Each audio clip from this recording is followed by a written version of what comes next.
I'm Isabel Hart, 31 years old. Last week, at my father's 60th birthday dinner, my mother slapped me across the face in front of 69 guests. My sister clapped. My father leaned back in his chair, smirked, and said, "Serves you right."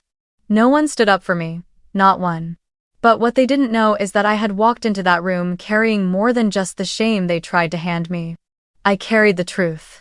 A truth I've kept silent for years about the lies, the money, and what they've done behind closed doors using my name. If you've ever been humiliated by your own family in front of a crowd and made to feel like you were the problem all along, I want to know where you're watching from. Because I really do wonder how far this story will travel. I'm the eldest daughter, born into a mission no one ever asked if I wanted. Responsibility, expectations, the family model. In my house, being the firstborn was never a privilege, it was a silent sentence. Since the moment I could remember, I was taught to stack chairs after dinner, wash my own clothes, serve drinks to guests, and stay silent when being scolded. My mother never said, "Thank you," to me. She only said, "You're the older sister." Set an example. But what I never saw was anyone actually looking at me. Sophia was different.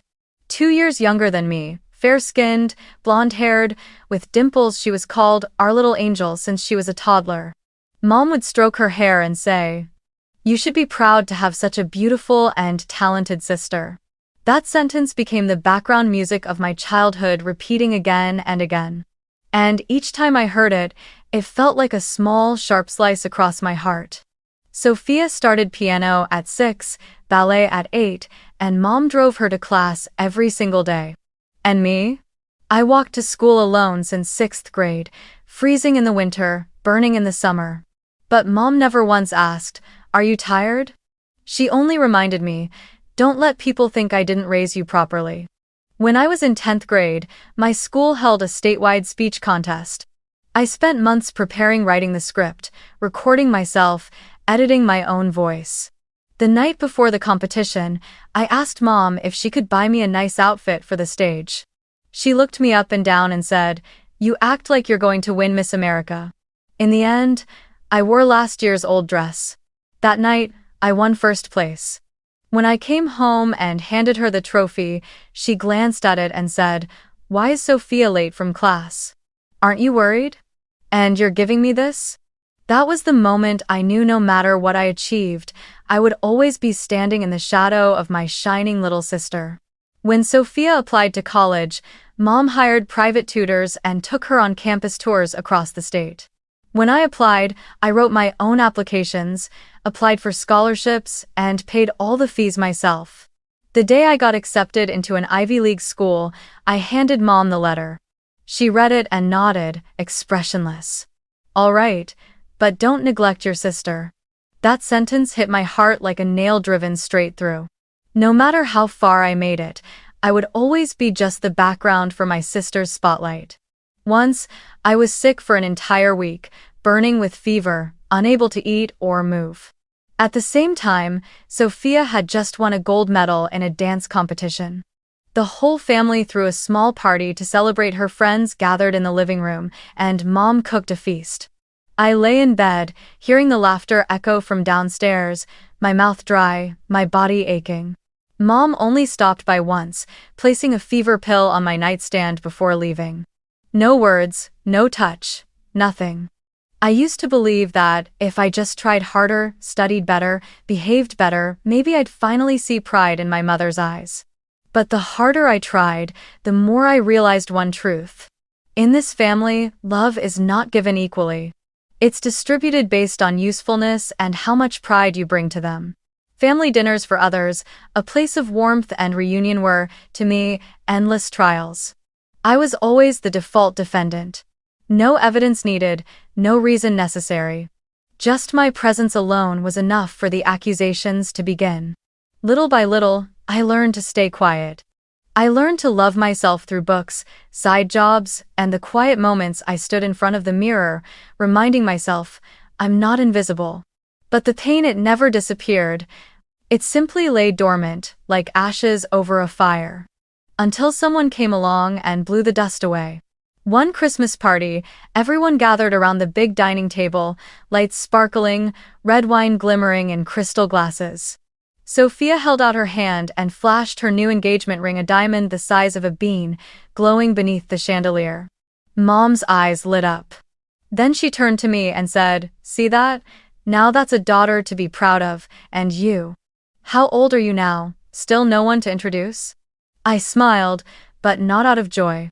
It was the smile of someone who had grown used to being a background character in her own family. I took a sip of water, swallowing every word I wanted to say. I remember one autumn evening when the family gathered to celebrate Sophia's engagement. It was a small, cozy dinner. Yellow chrysanthemums in the center of the table, cinnamon-scented candles filling the room. I wore a beige linen dress I loved, simple but elegant. The moment I set my purse down, Mom glanced at me from head to toe and shook her head, muttering to no one in particular, "Looks like she just came from church. Why don't you wear something that actually makes you look like a woman?" The whole table laughed.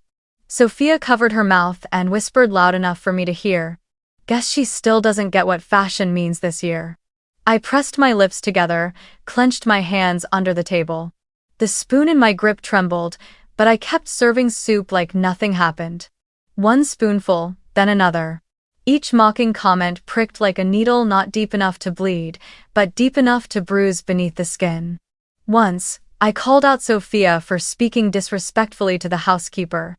The entire table turned to me like I had just insulted God. Mom's voice turned cold. "Don't teach your sister how to live when you can't even take care of yourself."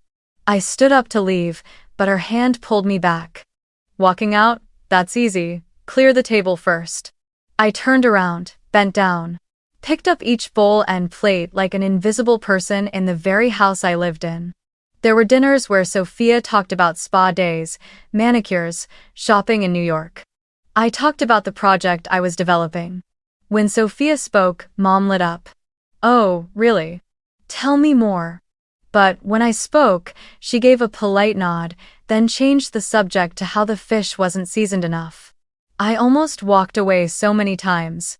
I'd clutch my bag, feet already at the door, but I always turned back. Silently cleaned. Silently stood at the sink washing dishes, listening to their laughter echo from the living room. No one called me back, no one asked if I was okay.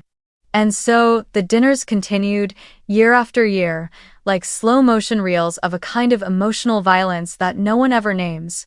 But I remember everything. Every word. Every look. Every scar that left no mark. I'm not someone who cries easily. But every time I got home, took off my shoes, washed my face, I'd look in the mirror and ask myself, why do I keep coming back? Maybe I kept hoping, even if just faintly, that one day they would finally see that I, too, deserved to be heard, but they never listened. They only knew how to look. And what they saw was never the real me.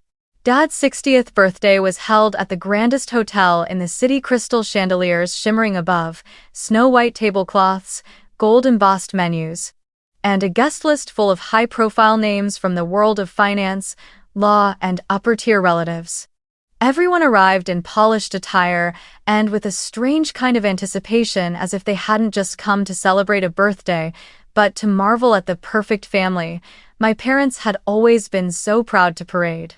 Sophia arrived late, as usual, and entered like a movie star, tight red dress, soft curls, sparkling stiletto heels. In her hands was a black velvet box tied with a red ribbon. Inside, the key to a luxury car. The whole room gasped when she announced, "I got you the latest Range Rover, Dad, graphite gray, just the color you like." My father laughed, eyes gleaming like he'd just seen salvation in old age. My mother looked around the room, glowing with pride, her eyes silently declaring to the world, "See that? That's my daughter." I sat in the corner of the table, gripping my gift, a handcrafted wooden frame wrapped in canvas, holding a letter I'd handwritten over 3 nights. It held small memories. The time Dad drove me across the old bridge and told stories of his youth. The night the power went out and he sat in the living room playing the flute, the same melody I still hear in my dreams. I didn't have a luxury car, but I had memories and gratitude. When I stood up and walked toward my father to hand him the letter, the room paused for a beat. He took it, glanced at it, then set it down on the table without reading. My mother let out a soft laugh sharp as a knife's edge. Cheap, just like you. I said nothing. Bowed slightly. About to return to my seat bruised by her words, by the way my gift was brushed aside like scrap paper. But just as I turned around, I accidentally collided with a familiar figure approaching from behind Sophia. A glass clinked against my dress, and in a second, dark red liquid spilled down like blood spreading across white fabric. The room went still for a moment, then erupted in awkward gasps. A few guests covered their mouths, trying not to laugh. Someone even pulled out a phone to record. Sophia stepped back, looking down at the spreading stain, and smirked. Still the frugal one, huh? I guess a thrift store dress can't even survive one glass of wine. Before I could react, my mother rushed over heels, clicking sharply across the marble floor. Not to check if I was okay. Not to ask Sophia what happened. But to grab my arm tightly and hiss through gritted teeth in front of everyone. I told you, didn't I? It would have been better if you hadn't come. Every time you show up, something happens. Are you cursed or something, always bringing bad luck wherever you go? I froze. Standing still beneath the glimmering party lights, surrounded by dozens of eyes, some pitying, some gleeful. I felt something break inside me. But this time, it didn't fall back into my chest like before. This time, it rose, burning straight up into my throat. I raised my head. Looked my mother straight in the eyes. My voice wasn't calm the way it used to be. It was the kind of stillness that only comes after too many years of being pushed down. You think I'm a curse? A burden? Fine. Then, let me remind you, who's the one whose name is on the second house? Who signed the loan papers for Dad? Who was used as the clean name so you could dodge taxes? And who folded Sophia's wedding invitations until midnight while the whole family went to bed? The air froze. You call me bad luck. Did you ever ask how many times I've wanted to disappear for real? How many times I've thought maybe if I hadn't been born, this whole family would be happier? My mother's eyes widened, her lips pressed tight, and then as if by instinct she raised her hand. Smack. The slap landed on my left cheek. It wasn't the force that hurt, it was the cold in her eyes that cut straight to my heart. Sophia clapped once, smirking. Serves you right. Do too. Dad sat there with his arms folded, not even trying to hide the crooked smile. Serves you right, he repeated as if everything that had just happened was some kind of evening entertainment. I stood still. I didn't cry, I didn't flinch, I said just one thing, quiet but clear. Thank you, Mom, thank you everyone, for proving to the world that I was never imagining things. Then I walked out of that party. No one stopped me. No one called my name. But in my bag was a phone with the contact list already open. And that one tap that would change everything. I was the one whose name was on the deed to my parents' second house. They told me, it's just an investment property, we just need you to hold it for paperwork reasons. I was 23 when I signed, still living on instant noodles in a rundown apartment in Brooklyn. Mom sent me just one cold email. Sign it quickly and send it back. Don't ask questions. I signed. I said nothing.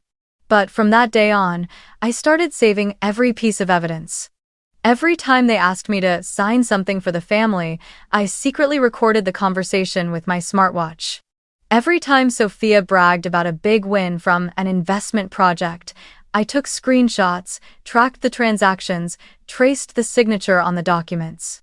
Layer by layer, the mask began to peel off: tax evasion, asset fraud, falsified income reports, credit abuse. My family wasn't perfect. They were a manufactured corporation of deception. Camille once told me during a call, you don't need power, you just need the truth, and to hold it until the right moment. I held it. For 5 years. I didn't lash out when they humiliated me in front of outsiders. I didn't run away when they blamed me for bringing shame to the family name. I simply watched. Documented. Every paper, every number, every voice. My father, the one who always smiled with dignified grace, had been using a business loan under my name to juggle his personal debts. One wrong number on a tax return. One forged character in a bank file. And I had them all saved in a secure hard drive, along with 2 backups, one with Camille, and one hidden in a private bank vault I opened in Vermont. My mother, the one who told me, "Don't be selfish, live for the family," had been using me as a human buffer, signing every risky document she was too scared to put her name on. Once, I pretended to spill coffee on a photocopy of a contract. She screamed, "Do you even know where the original is? Without your signature, we're all dead." That was the moment I realized I wasn't invisible. I was the foundation for the illusion they built. And Sophia. Sophia was the best performer of all. On social media, she was the image of success, startup founder, crypto investor, self-made millionaire. But most of her assets flowed through my accounts, from underground transfers to laundering money through fake NFTs, even hiring people to curate her image. I had it all, from transaction receipts to internal messages. They had no idea. The person they belittled the most was the one holding the hard drive that contained their entire truth. And that drive was ready to open. In the right hands, at the right time. And that moment was tonight. I walked out of the banquet hall beneath their sneering eyes. The whispers, the fake smiles, the looks of pity mixed with satisfaction pierced my back like arrows. But I didn't look back. I didn't need to. Because for the first time in my life, I knew I was no longer their victim. The night breeze brushed against my cheek, still burning from my mother's slap, but instead of pain, I felt clarity. As clear as the streetlights reflecting off the car window. As clear as the click of my heels on the marble floor. As clear as the intention I had nurtured in silence for the last 4 years. I unlocked my phone. One name was already starred in my contacts. Not a lawyer. Not a financial advisor. Just the one person I still trusted: Camille. Camille was my best friend from college, though no one in my family ever bothered to know what she actually did. They never cared. Every time I mentioned her, my mother would scoff.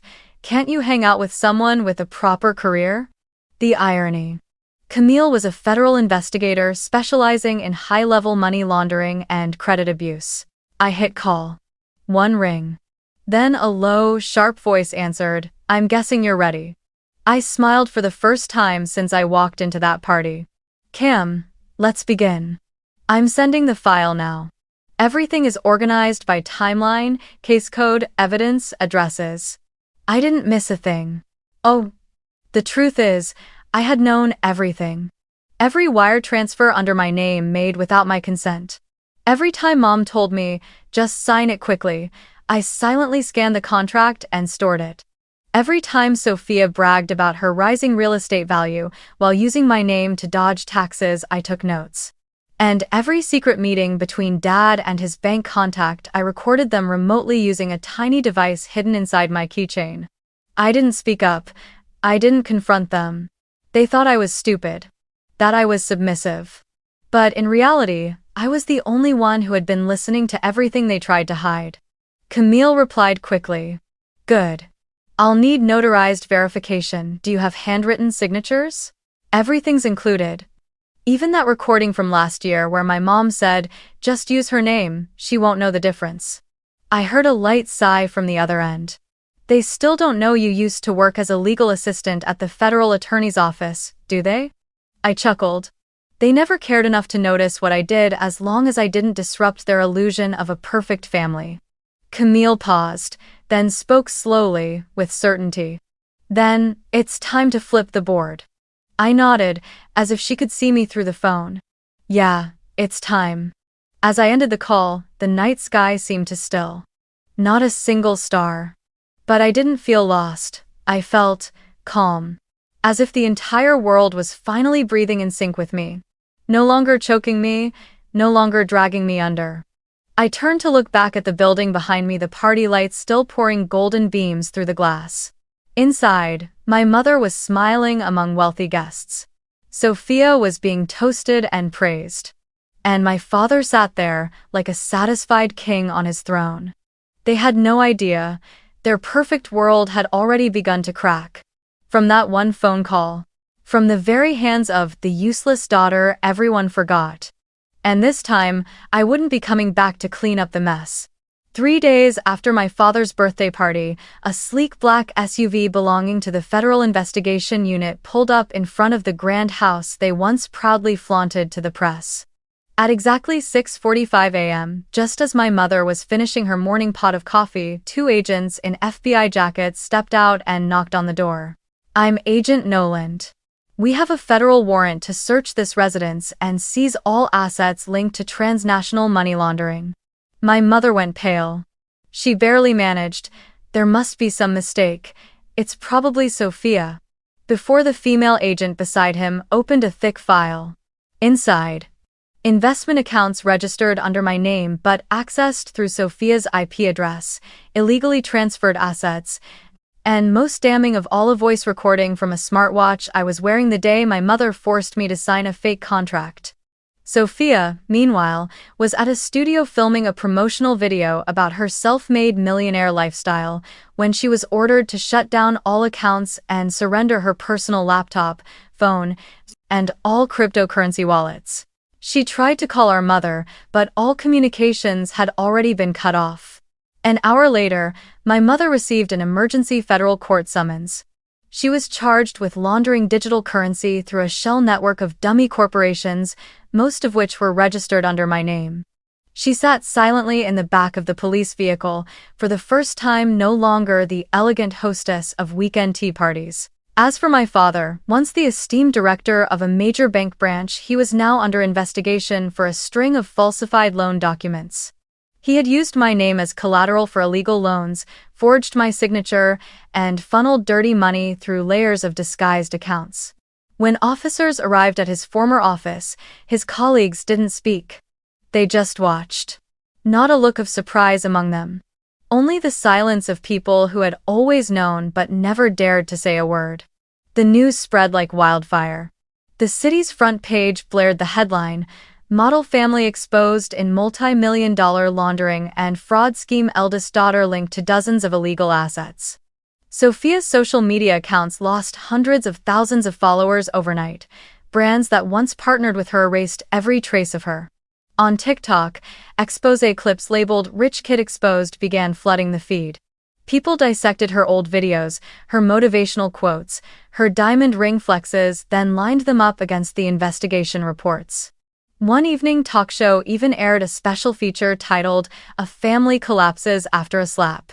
The host said, "An unbelievable story of downfall began with what seemed like a small act, a mother slapping her daughter in front of 69 people at a party.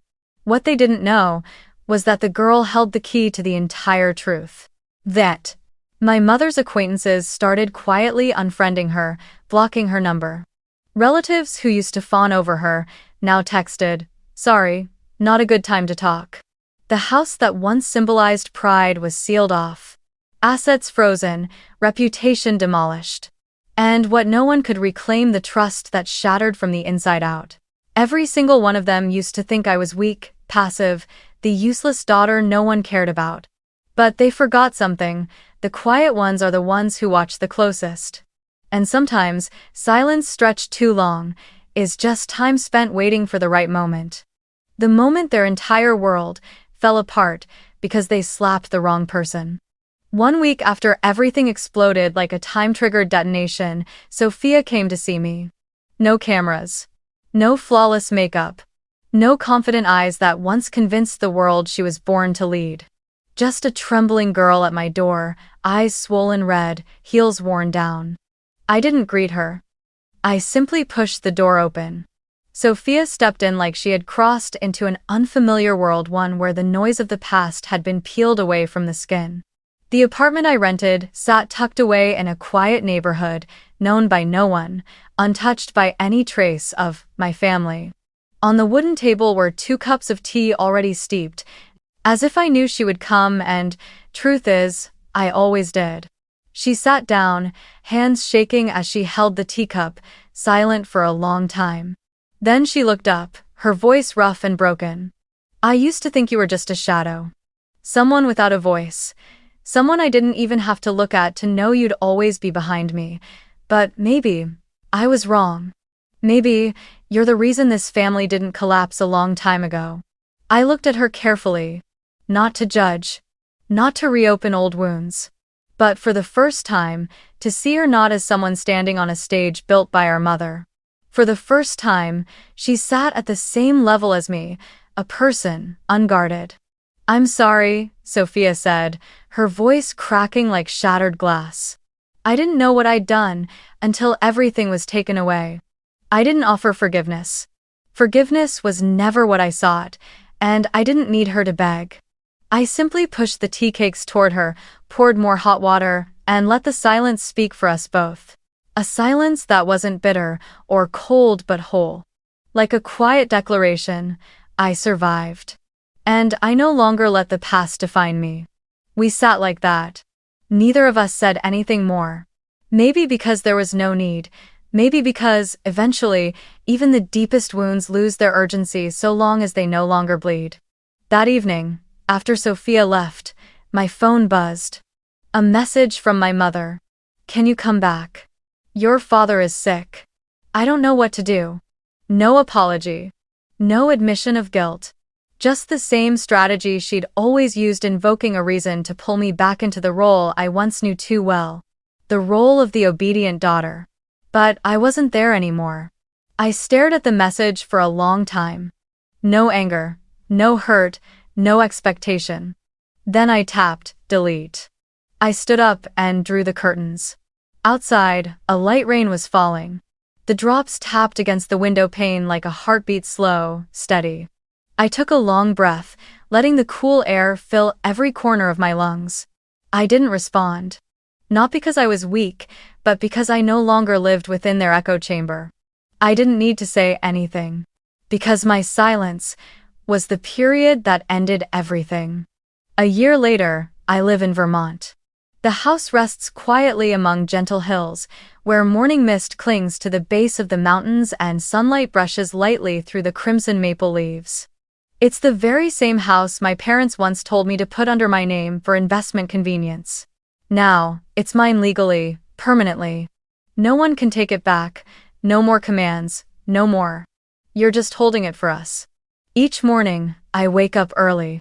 Not to clean up after anyone.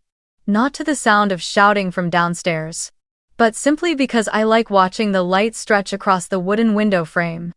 I like the soft whistle of the kettle as I make coffee. I like the feeling of my fingers brushing against the new leaves in the little garden behind the house.